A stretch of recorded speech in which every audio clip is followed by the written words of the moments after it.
Obrigado, Sr. Presidente, Sr. Ministro, Sr. Secretário de Estado, Senhoras e Senhores Deputados. Nós já tivemos a oportunidade, no âmbito da Comissão dos Assuntos Europeus, de trocar impressões com o representante diplomático de Malta sobre as prioridades da presidência maltesa e, na altura, tivemos a oportunidade de saudar alguns dos aspectos destas prioridades, em particular a questão da atenção dada às migrações e à fronteira sul da Europa, mas também uma nova ênfase que a presidência de Malta quer dar à política marítima. Portugal tem a justa ambição de se tornar numa potência do ponto de vista talassocrático e uma estratégia concertada da União Europeia para o mar e para o oceano só pode beneficiar Portugal. Mas também não deixamos de notar o nosso desapontamento pela falta de ambição nas prioridades maltesas relativamente a alguns aspectos que são cruciais para o interesse nacional, em particular a ausência de menção ao aprofundamento da União Económica e Monetária. Mas como o Sr. Ministro também já fez menção aqui, esta semana, no debate sobre as prioridades europeias para o futuro, ficou marcado pela publicação do Livro Branco da Comissão e queria fazer alguns comentários precisamente sobre esse Livro Branco. Basicamente, o exercício que a Comissão propõe é apresentar 5 cenários e depois dizer, associando a cada um dos cenários, bem, se querem estes resultados, então sigam esta via e estes são os respectivos contras.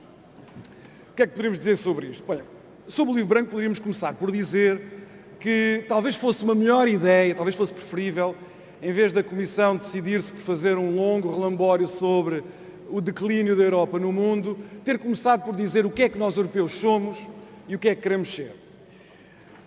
Poderíamos também começar por dizer que a Comissão decide, de uma maneira inovadora, original, para ser eufemístico, não propor um caminho escolhendo um destes 5 cenários. Prefere não tomar posição. E aí nós temos de dizer que isso é um reflexo, provavelmente, de divergências políticas que não vão ser sanadas durante o ano de 2017 e reflete um estado de indecisão essencial que não é bom. Mas, para ver as coisas do ponto positivo, preferimos assinalar o esforço de contenção e de imparcialidade que a Comissão Europeia, pela qual a Comissão Europeia optou e o apelo que a Comissão faz para que sejam os Estados e os povos europeus a protagonizar esta discussão, porque este debate cabe mesmo aos Estados e aos povos europeus. O ponto de partida da Comissão Europeia, no entanto, é muito importante.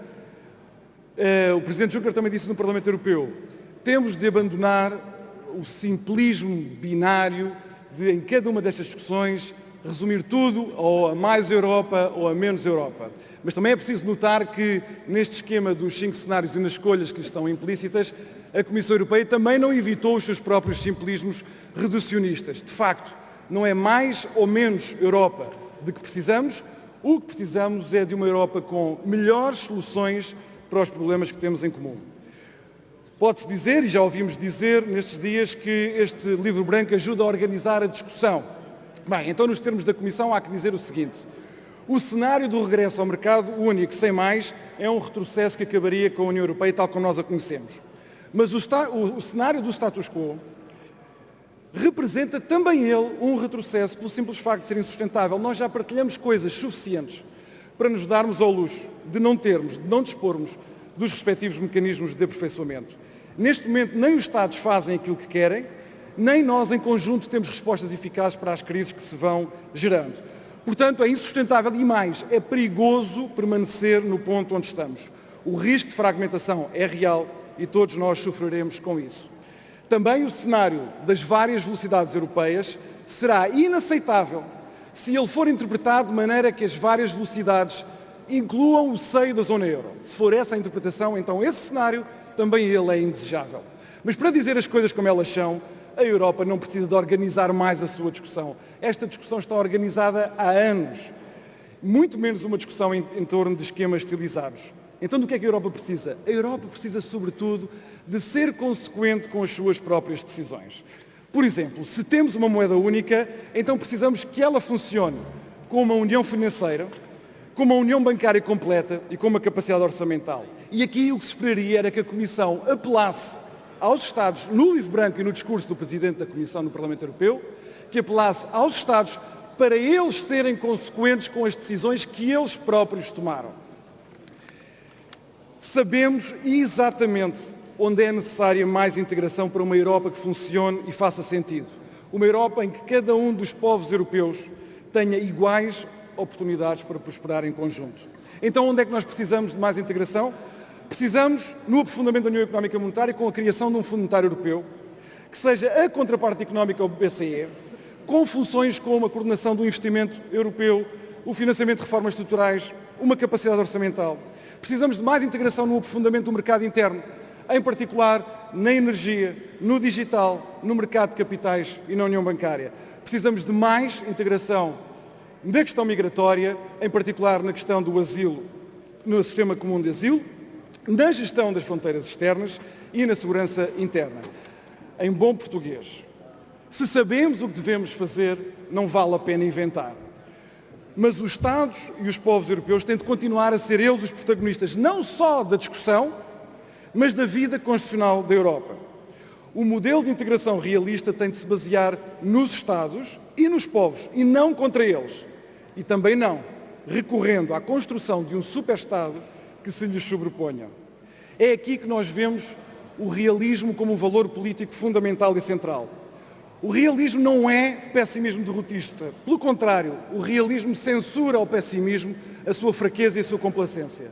Mas o realismo também não é deslumbramento cego e, portanto, não pode patrocinar fugas para a frente. Cada passo que dermos adiante tem de ser firme, firme nos pressupostos, nos propósitos, nos apoios políticos e nos meios a utilizar. Nós já tivemos fragilidades que bastassem no passado. É um erro, portanto, supor que o caminho é o da hiperintegração rumo a um superestado federal. O excesso de voluntarismo pode provocar, na melhor das hipóteses, frustração e ressentimento, mas na pior das hipóteses, a desintegração a prazo da União Europeia. Entre o retrocesso institucional e o federalismo há um justo meio realista de integração. E é desse que precisamos, para uma Europa que faça sentido e que atenda aos problemas concretos. Mas nós só teremos uma Europa dessas com base na assunção clara e comprometida, não apenas de uma responsabilidade comum e solidária, mas também das responsabilidades nacionais, onde muito está por fazer, como aliás o Presidente da Comissão disse no seu discurso no Parlamento. Sem essa dupla responsabilidade clara e comprometida, nós não sairemos deste impasse com os perigos que são previsíveis. Nas próximas semanas iremos celebrar o 60º aniversário do Tratado de Roma. Há razões para celebrar esse aniversário. Reparem que neste aspecto a Europa que nós temos é romana, ela nasce em Roma e agora a Roma regressa para celebrar o seu próprio aniversário. Eu aqui não resisto a partilhar com a Câmara uma observação que li nestes dias, com ironia, é verdade, mas que diz respeito ao mote da Comissão para toda esta discussão. O mote da Comissão foi Quo Vadis Europa. Para onde vais, Europa? Toda a gente conhece onde é que vem esta expressão Quo Vadis, não é?